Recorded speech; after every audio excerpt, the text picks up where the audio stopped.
Which one of the following represent the forward bias diode?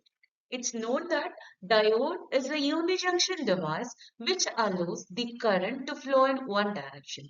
And this is a symbol of diode, and this side is representing the positive side and this side is representing the negative side.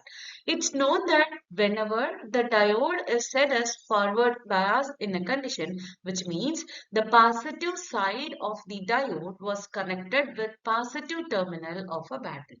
Similarly, the negative side of a diode was connected with the negative terminal of the battery.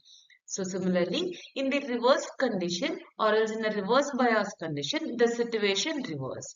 So here, plus side of a diode will be connected with negative side of a battery.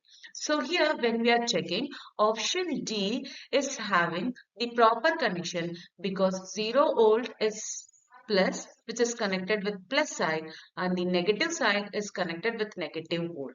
So option D will be the correct answer for this question.